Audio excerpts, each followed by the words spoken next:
Boa tarde, boa noite, bom dia, boa madrugada, gente, povo do meu Brasil. Como é que vocês estão? Beleza? Assunto de hoje, continuação de República Velha. Eu já tenho 2 videoaulas falando de República Velha, sobre estrutura política, estrutura econômica. E hoje a gente começa, dentro ainda de República Velha, a falar sobre conflitos sociais do período. Tá beleza? Para a gente começar a falar de conflitos sociais, a gente começa a falar dos chamados movimentos messiânicos. Os movimentos messiânicos, eles têm como sua principal característica a liderança de religiosos.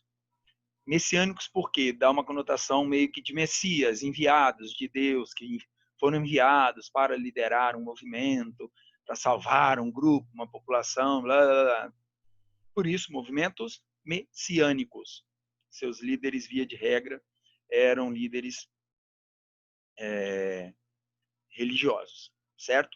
O primeiro grande movimento religioso do período da República Velha foi um movimento famosíssimo conhecido como a República de Canudos, ou Movimento de Canudos, Arraial do Tijuco Preto, eram nomes que se davam a esse movimento.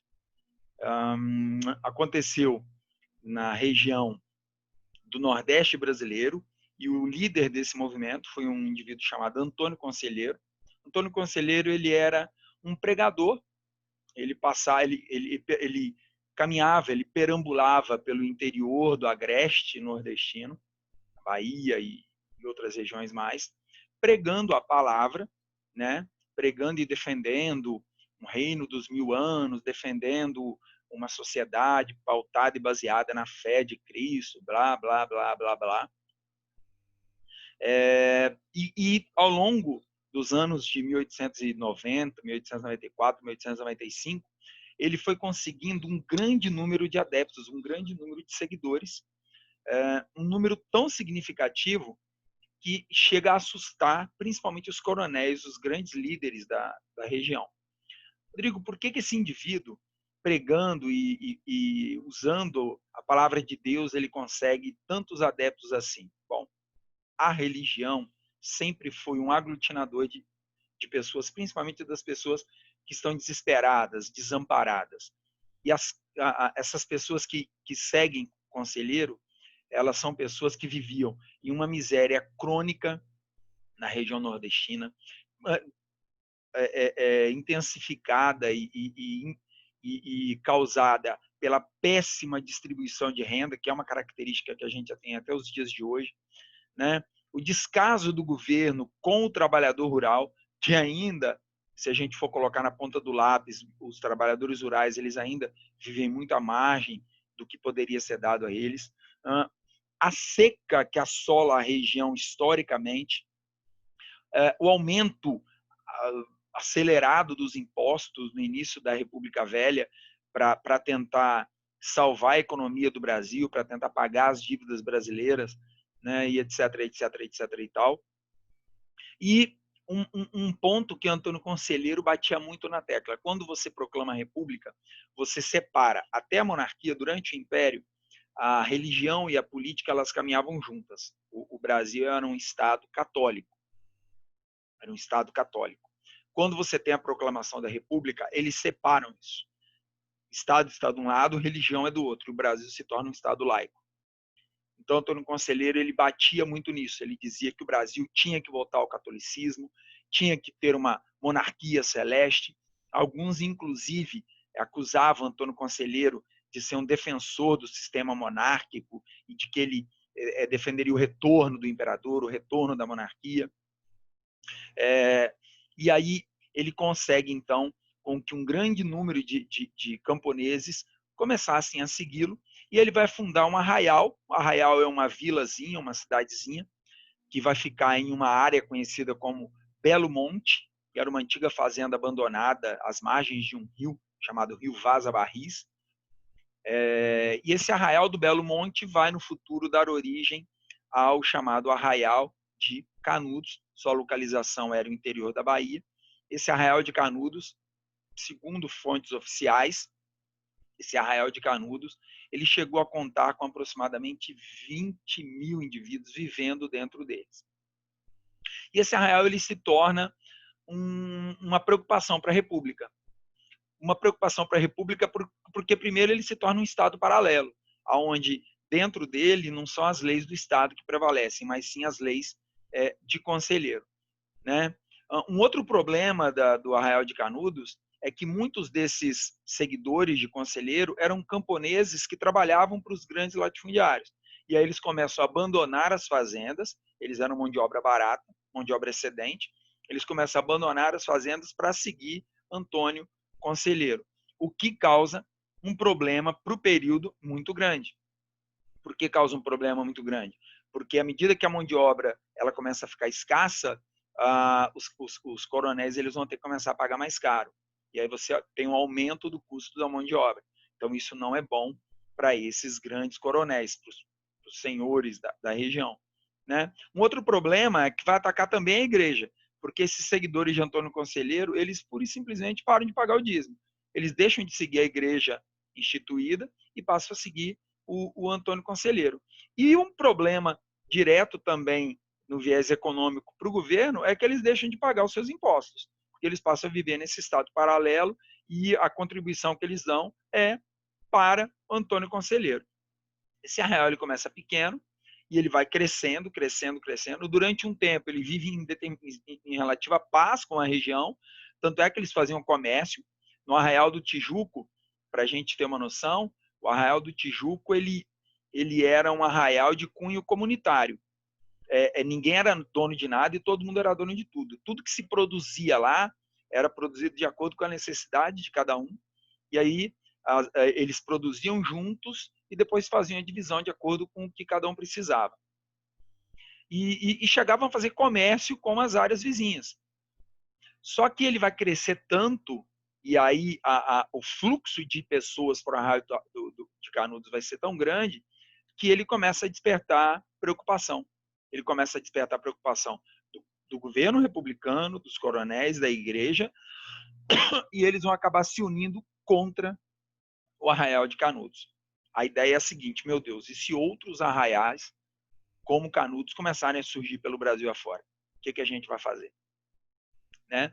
E aí o governo inicia, então, o governo, os coronéis, a própria igreja dão início a uma campanha difamatória violenta contra o Arraial de Canudos, né? Nos jornais, pelo Brasil afora, eles criam um clima de guerra contra Canudos para tentar desmerecer e desqualificar Canudos.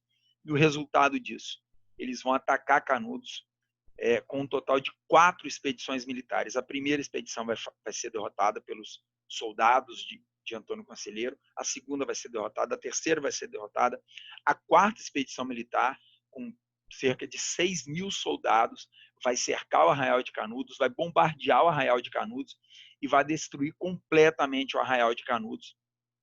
Né? Nesse meio tempo, Antônio Conselheiro vai morrer. Antes do Arraial de Canudos ser tomado, Antônio Conselheiro morre. Né? Ele vai morrer de doença, não em combate, ele morre de doença. E quando o Arraial de Canudos é finalmente conquistado, aqui a gente tem uma ideia de como era o Arraial de Canudos, né? Aqui era como era o Arraial de Canudos, com suas igrejas, seus galpões, etc, etc e tal. E aqui a gente tem uma ideia de como ficou o Arraial de Canudos ao final da guerra. Né? No livro, em literatura, vocês estudam bem isso, o livro Sertões, de Euclides da Cunha, ele narra, ele conta um pouco da guerra. Aqui é o corpo de Antônio Conselheiro. Antônio Conselheiro, ele morre, foi enterrado, e depois ele foi desenterrado quando Canudos cai, cortaram a cabeça de Conselheiro e levaram sua cabeça para poder ser estudada na Universidade da Bahia, para tentar entender o cérebro dele, se havia alguma coisa diferente ou algo parecido. Sobreviventes do combate, e era o fim do Arraial de Canudos. Quem não morreu, sua esmagadora maioria mulheres e crianças e velhos, quem não morreu foi feito alguns prisioneiros, o restante volta para suas antigas regiões. Uma outra revolta também de cunho religioso foi a revolta de Juazeiro, liderada pelo famoso Padre Cícero, que para muitos, né, é um santo no Nordeste. É o meu santo Padim Padim Cisso. E olha que interessante. A revolta de Juazeiro ela é diferente da revolta de Canudos. A revolta de Canudos foi causada pela pobreza, miséria, exploração, má distribuição de renda, revolta da população pelo aumento dos impostos, etc, etc, etc e tal. A revolta de Juazeiro é diferente. O padre Cícero ele era conhecido como coronel de batina. Ele era um padre, mas que tinha uma grande influência religiosa, uma grande influência política. Então, além de ser religioso, ele era político também. Tanto é que ele chegou a ser prefeito de Caruaru, se eu não me engano. E o padre Cícero, ele tinha tanta influência política e religiosa na região de Juazeiro e tudo mais, que ele era um dos grandes aliados de uma família que controlava o Ceará, que era a família Accioli.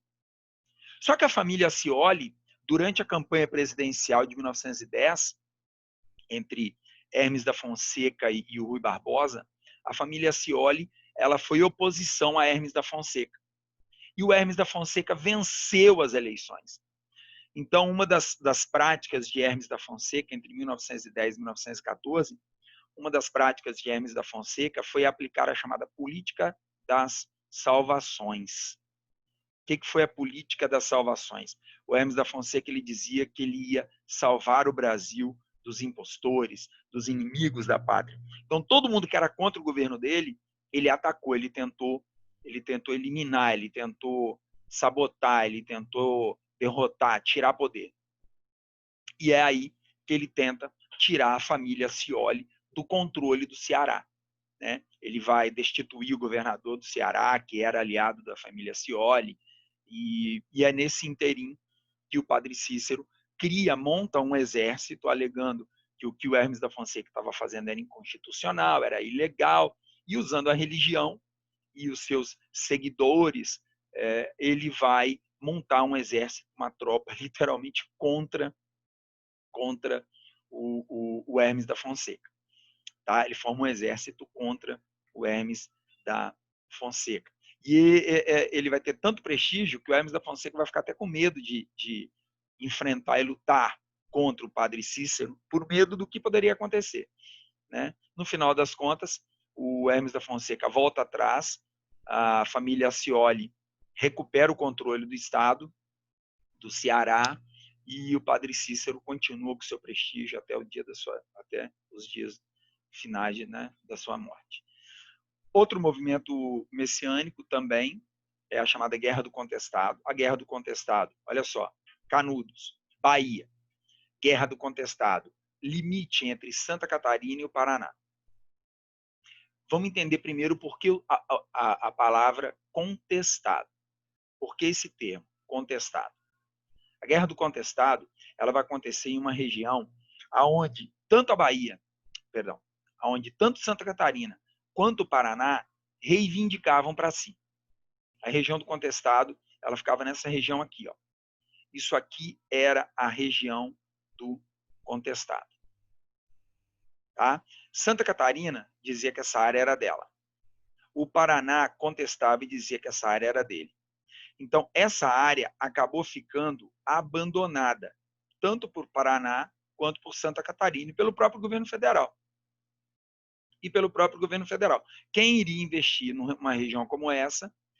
Quem iria investir numa área como essa, sabendo que a posse dela era indefinida? Quando a gente chega por volta da década, no início da década de 1910, 1911, o governo federal fecha uma parceria com uma empresa inglesa americana para construir uma ferrovia. Está aqui a ferroviazinha. Ó. Ligando São Paulo, que estava aqui em cima, ligando São Paulo até o Rio Grande do Sul. E essa ferrovia ia passar exatamente na região do Contestado. A empresa que ganha e vai construir essa ferrovia, chamada Brasil Highway, ela ganhou também o direito de explorar toda a área marginal à ferrovia, cerca de 30 quilômetros ao longo de cada área dessa aqui da ferrovia. E aí o que essa empresa ela faz? Ela vai para a região do Contestado E ela começa, literalmente, a expulsar todo mundo que vivia ali. Porque todos que viviam ali, na realidade, eram posseiros. Eles não tinham a posse, eles não tinham documento de posse do território, porque era uma região em litígio. Então, eles não eram os donos de direito, no papel, da terra. Só que suas famílias já viviam ali há décadas. E aí essa empresa americana chega, expulsa todo mundo, começa a extração de madeira, que era a araucária, construindo madeireiras industriais para explorar a araucária, leva à falência os madeireiros tradicionais da região, expulsam os habitantes tradicionais da região, e isso acaba causando um ódio, uma revolta muito grande de quem vivia dentro da região do contestado. Resultado, você vai ter o início de um movimento liderado por um líder messiânico também, chamado monge José Maria. E você vai ter participação efetiva de mulheres também nesse movimento, tá? Que elas eram também tinham um cunho messiânico no trabalho delas. E vão liderar o movimento, vão formar um exército e vão resistir à tomada de suas terras. Formam um exército e enfrentam as tropas federais, tá? Assim como em Canudos, os participantes foram violentamente massacrados, perseguidos, caçados e aniquilados. Era muito comum, por exemplo, quando um combatente da resistência era capturado, ele não era preso, não. Ele era imediatamente, ele recebia a chamada gravata colombiana. O que era a gravata colombiana? Eles cortavam a garganta, puxavam a língua para o lado de fora e a língua ficava pendurada no pescoço. Eles chamavam isso de gravata colombiana. Vai dar origem, inclusive, a uma revolta. Uma revolta recebeu esse nome, a revolta da degola. Cortava, puxava a língua e deixava pendurada pelo pescoço. Pensa que loucura. Né? São algumas imagens da ferrovia, do exército contestado, e o final, esse exército vai ser destruído, perseguido, mortos, aniquilados, assassinados. A região depois vai ser dada para Santa Catarina, vão oficializar a posse para Santa Catarina, e os poceiros vão ser expulsos dali e as grandes empresas vão tomar conta. E hoje a floresta de araucária foi praticamente dizimada na região. Um outro movimento social, só que esse já não é um movimento de cunho messiânico, atenção para isso, não é mais um movimento de cunho messiânico, é o chamado banditismo social. Banditismo social lembra muito Robin Hood. Pensa no bandido que rouba dos ricos e entrega aos pobres. Banditismo de bandido social, porque tira do rico e dá para o pobre. Mas não era bem assim. Né? Esse banditismo social no Brasil ficou mais conhecido como o movimento cangaceiro. Os cangaços, o mais famoso deles, o Lampião. Né? Em segundo plano, você tinha um Curisco e tudo mais. Quem eram esses cangaceiros? Eram bandos armados que, devido à pobreza, miséria absoluta que eles viviam, eles pura e simplesmente resolvem formar bandos, grupos, que viviam à margem da lei. Atacavam grandes latifundiários, atacavam grandes proprietários, trabalhavam para coronéis. Muitos coronéis tinham seus cangaceiros particulares para atacar, assassinar e destruir os seus inimigos políticos, os seus inimigos, seus concorrentes na região onde eles controlavam. As causas para a existência desses grupos: a miséria crônica, seca, má distribuição de renda, o descaso do Estado, a violência de muitos coronéis mesmo. Entendam, eu sou coronel A e tenho um grupo de cangaceiros A. Eu sou coronel B e tenho um grupo de cangaceiros B. Tá? Eu sou coronel A, eu sou coronel B. Eu tenho meu grupo de cangaceiro A, eu tenho meu grupo de cangaceiro B. Então, muitas vezes, os meus cangaceiros lutavam entre si para poder resolver quem era o coronel mais poderoso. Tá ok? E em muitos momentos, esses cangaceiros, para ganhar o apoio da população pobre, das camadas mais pobres da região, eles atacavam coronéis, assaltavam bancos e depois distribuíam parte do que eles conseguiam para as pessoas mais pobres. Eles eram bondosos, eles eram bonzinhos. Não. É mais ou menos a mesma coisa que a gente vê hoje nas favelas com os traficantes. Eles são bondosos, eles são bonzinhos? Não. Você tem em muitos momentos, esses traficantes, eles fazem o papel do Estado. Você precisa de remédio, o traficante vai te arrumar. Você precisa de um médico, o traficante vai pagar a sua consulta, só que depois você fica devendo a ele. Não deixa de ser um banditismo social. É o tráfico, é a milícia assumindo o papel do Estado dentro das áreas que eles controlam. Né? E não é porque eles são bonzinhos. Pisa na bola com eles, que você vai para o micro-ondas, você vai para a coluna de pneus, queimar e te tostar. Então, muitas vezes eles faziam isso, assaltavam o banco e distribuía parte do que eles haviam assaltado para a população mais pobre. Aí eles criaram um mito, chamado o mito do Robin Hood nordestino, né?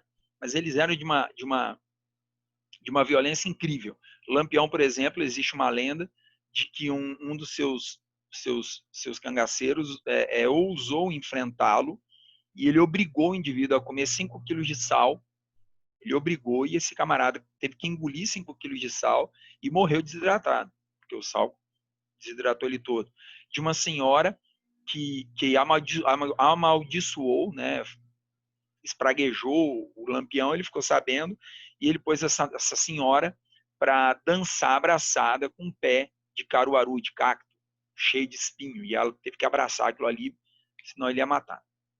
Esses cangaceiros, eles muitas vezes causavam terror e medo ao Estado e aos próprios coronéis, porque às vezes eles saíam do controle e aí começavam a fazer justiça com as próprias mãos. E eles começaram então a ser violentamente perseguidos pelos policiais, que eram conhecidos como tropa volante. Tropa volante porque eles iam para qualquer lugar, volante, ia para um lado, ia para o outro, né? E essa tropa volante perseguia os cangaceiros pelo interior do Nordeste brasileiro. Os cangaceiros chamavam eles de os macacos, porque aparecia, pulava de galho em galho, ia para tudo quanto era canto atrás deles. Né? Foram perseguidos e foram sendo exterminados de um a um. O bando do Lampião, por exemplo, ele foi cercado e foram fuzilados. Vocês têm aqui essa imagem, ela é real.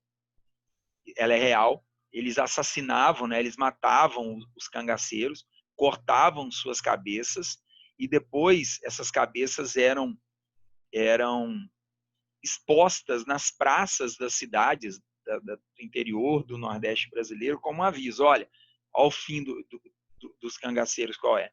Você quer ser um cangaceiro? Pensa bem, sua cabeça amanhã pode estar exposta aqui. Né? Então era assim, eles iam lá, os volantes matavam, cortava a cabeça e depois colocava para ser exposta. Eram tão cruéis quanto os próprios cangaceiros. Né? De pouco a pouco, então, esse movimento social, esse banditismo social, ele vai desaparecendo. Ele dura até por volta de 1940, quando os últimos cangaceiros penduram as botas e param de atuar na região nordestina. Tá? Só para lembrar, o movimento cangaceiro já existia desde o século XIX. Vai ser exterminado no século XX. Né? Uma outra revolta, essa é uma revolta urbana, foi a revolta da vacina. A revolta da vacina ela aconteceu no Rio de Janeiro. E o que era o Rio de Janeiro? O Rio de Janeiro, em 1904, o Rio de Janeiro era a capital do Brasil, só que o Rio de Janeiro era uma cidade pestilenta. Era uma cidade imunda, era uma cidade suja, era uma cidade mal organizada, mal urbanizada, esgoto a céu aberto, cortiços espalhados pelo centro da cidade, doenças por todos os lados, ao ponto de muitos navios, quando chegavam no Porto do Rio, se negarem, se recusarem a ancorar no Rio de Janeiro com medo da tripulação pegar a doença e levar para dentro do navio. E aí, o presidente do Brasil na época, Rodrigues Alves, ele vai fazer uma parceria com o prefeito do Rio de Janeiro, que era, Rodrigues Alves era o presidente, o prefeito era, fugiu, daqui a pouco eu vou lembrar, Pereira Passos. Então, Floriano Peixoto, presidente do Brasil, a capital era Rio de Janeiro, junto com o prefeito Pereira Passos, eles vão lançar um projeto de modernização do Rio de Janeiro. Né? E qual era o projeto de modernização? Eles queriam europeizar a cidade do Rio de Janeiro. Para ser mais exato, Eles queriam transformar a cidade do Rio de Janeiro em uma nova Paris, com ruas amplas, arborizadas, parques, museus, etc. Eles queriam dar um ar de Europa no Rio de Janeiro. Só que para fazer isso no Rio de Janeiro, eles iam ter que destruir todos os cortiços que ficavam no centro, expulsar a população pobre do centro e mandar essa população pobre que vivia no centro para as áreas periféricas. Mandando essa população pobre para as áreas periféricas, você tem o surgimento das favelas no Rio de Janeiro. Então, quem nasceu e viveu no centro agora vai ter que ir para a periferia, levar horas para chegar em casa do trabalho e horas para chegar no trabalho, porque agora vai ter que viver longe do seu local de trabalho, que na época era o centro ainda, viver nos morros e tudo mais. Quem queria ficar mais perto vai começar a viver nos morros, uma casinha em cima da outra, né, dando origem às típicas favelas que a gente conhece hoje em dia. Esses trabalhadores, eles vão se revoltar e muito, porque eles vão ser expulsos das suas comunidades, né, que eram nas zonas centrais, e vão ter que viver mais nessas áreas da periferia. O que vai causar um aumento dos preços, um aumento dos gastos, um aumento do custo de vida. Porque agora você vai ter que pagar o deslocamento, você vai ter que sair de casa mais cedo, você vai chegar em casa mais tarde, você vai ter que pagar deslocamento, você vai ter muitas vezes que se alimentar no centro. Então isso aumenta demais a revolta da população pobre e miserável da cidade do Rio de Janeiro. Aliado a isso, o Rodrigues Alves e o Pereira Passos, eles vão lançar uma campanha sanitária junto com um grande pesquisador sanitarista brasileiro chamado Oswaldo Cruz. Oswaldo Cruz, ele era um expoente da questão sanitária no Brasil, um expoente da questão sanitária do Brasil. Tanto é que até hoje ele é referência histórica do Brasil sobre questão de saúde e sanitarismo. O Oswaldo Cruz, em parceria com o presidente Rodrigues Alves e com o prefeito Pereira Passos, eles vão lançar uma campanha de vacinação em massa contra a varíola. Uma campanha de vacinação contra a varíola. Só que eles vão determinar que a vacinação contra a varíola era obrigatória e não opcional. Então, ou você vacina ou você vacina, por bem ou por mal. O início do século XX. A população não foi preparada, a população não tinha um conhecimento, não tinha uma ideia exata do que era ainda uma campanha de vacinação. Igual hoje em dia, para muitos, a vacina da gripe, em vez de te proteger da gripe, te deixa gripado. Tem muito idoso que fala, né, que não vai tomar a vacina da gripe porque a vacina da gripe é para matar velho, para matar idoso. Né? Alguém já deve ter ouvido falar isso em algum momento. Imagine início do século XX. Pô, eles não querem me curar, eles querem me injetar a doença para me matar, principalmente os pobres. Desnutridos, mal alimentados, com o sistema imunológico muito fraco. Em muitos momentos eles tomavam a vacina e acabava acontecendo o quê? Desenvolvendo a doença. Todo mundo aqui já estudou em biologia, que na maioria das vezes uma vacina ela é criada a partir do próprio vírus da doença. Só que é o vírus enfraquecido que é injetado, né, ou morto que é injetado para o seu corpo desenvolver anticorpos e combater a doença quando ela realmente resolver aparecer. Então essa população revoltada com a sua expulsão do centro da cidade, vivendo na miséria nas favelas, o custo de vida aumentando, sendo agora caçada para ser vacinada, essa população ela vai se revoltar. Né? E grupos vão se formar, e grupos extremamente radicais, que vão partir para o fight mesmo, vão partir para a pancada mesmo, para o conflito mesmo, para o enfrentamento direto mesmo. Esses grupos eram conhecidos até como os jacobinos florianistas, porque eles lembravam um pouco o grupo dos jacobinos da Revolução Francesa, e muitos até defendiam a queda do sistema e tudo mais, numa tentativa de tomar o poder, de derrubar o Rodrigues Alves e devolver o poder para o grupo de Floriano Peixoto, etc, etc, etc e tal.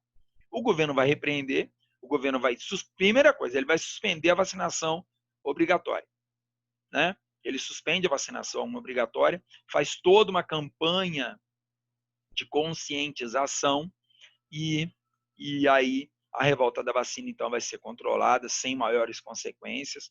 né, apesar dos conflitos nas ruas que ocorreram, as turbas, né, que realmente ocorreram dentro do Rio de Janeiro, viraram bondes, enfrentavam a polícia, mas aí depois a vacinação vai ser retomada e aí a população vai entender melhor, igual hoje em dia está sendo. E por falar em vacinação, que Deus ajude e apareça logo uma vacina aí para a Covid. Né? Essa foi a revolta da vacina, uma revolta urbana. Uma outra revolta urbana que ocorreu também foi a revolta dos marinheiros, conhecido como Revolta das Chibatas. Ela aconteceu em 1910, no Rio de Janeiro. O líder desse movimento foi um marinheiro chamado João Cândido, o Almirante Negro. Ele era um marinheiro e os soldados, os marinheiros da Marinha do Brasil, eles vão se revoltar contra as péssimas condições de trabalho que eles tinham na Marinha do Brasil. Só para vocês terem uma noção, as condições de trabalho e de vida na Marinha do Brasil eram tão deteriorantes que, às vezes, a punição por um determinado crime era cumprir serviço militar na Marinha. Sua pena vão ser de 5 anos prestando serviço na Marinha do Brasil. A Marinha do Brasil era tão atrasada que você ainda tinha castigos corporais. Dependendo do que você fizesse de errado, você era castigado com chimbatadas. Eles te amarravam no mastro e você tomava chibatada. Então a revolta vai ser contra esses maus tratos, os baixos salários, a alimentação horrível, os castigos corporais dentro da Marinha do Brasil. Os marinheiros liderados pelo João Cândido, eles conseguem tomar o controle de navios de guerra do Brasil, conseguem manobrar esses navios, controlar esses navios, apontar os canhões desses navios para a cidade do Rio de Janeiro e ameaçam bombardear a cidade do Rio de Janeiro caso suas reivindicações não fossem atendidas. O governo do Brasil de Hermes da Fonseca, para evitar uma possível catástrofe, promete atender tudo o que eles haviam solicitado. Então os marinheiros vão se render. Nesse interim, quando esses marinheiros eles se rendem, né? Eles vão se render, o governo brasileiro não cumpre o que eles haviam prometido. Os marinheiros, os líderes foram presos, muitos foram mortos, e os que sobrevivem são enviados para prisões, como, por exemplo, a prisão na Ilha das Cobras, onde João Cândido ficou preso até 1914, mais ou menos. E em 1914 ele acaba recebendo perdão diante da ameaça de uma nova revolta dos marinheiros e acaba sendo libertado, mas expulso da Marinha. Uma coisa eles conseguiram, os castigos corporais foram abolidos. Tá? E um outro movimento urbano que nós tivemos também foram movimentos operários, né, trabalhadores urbanos exigindo uma legislação trabalhista que não existia no Brasil, exigindo melhores condições de vida que não existia no Brasil, melhores condições de trabalho que não existia no Brasil. Esse movimento operário ele vai ter influência dos imigrantes, sobretudo imigrante italiano, imigrante alemão, que trazem com eles a ideologia do anarquismo e posteriormente a ideologia do comunismo, né, da Revolução Russa. A principal forma de luta deles era a formação de sindicatos, e eles se organizavam em greves até 1920, 21, e a partir de 1922 esses operários, para conseguir alguma coisa, eles começam a se organizar politicamente. Então eles passam a ter como seu principal instrumento de luta a luta política, formando um partido político que vai ser o PCB, Partido Comunista Brasileiro. Esse Partido Comunista Brasileiro vai ser criado em 1922, só que depois ele vai ser posto na ilegalidade, porque eles vão proibir Partido Comunista no Brasil. E aí, ao invés de PCB, vai nascer no Brasil um grupo político conhecido como BOC. Partido Comunista Brasileiro não podia. Aí nasce o BOC. Bloco Operário Camponês. Achou que era comunista, né? Mas não era. Bloco Operário Camponês. O BOC chegou a concorrer às eleições presidenciais de 1930, perderam, mas já era um caminho a ser seguido. Durante muito tempo, o movimento operário foi tratado como caso de polícia, eles eram perseguidos, eles eram atacados pela polícia, né? Mas a gente vai falar melhor disso mais adiante, em um outro momento. Espero que vocês tenham gostado. Qualquer dúvida, deixa um comentário, deixa aí para a gente. Se eu não responder, minha esposa vai responder. Nós estamos aqui para o que precisar. Fiquem com Deus. Valeu. Bons estudos. Ainda tem uma segunda fase da República, tá? Nós ainda vamos falar sobre movimento tenentista, coluna Prestes, Revolução de 1930. O conteúdo da próxima aula. Valeu, gente. Obrigado. Beijão. Fiquem com Deus.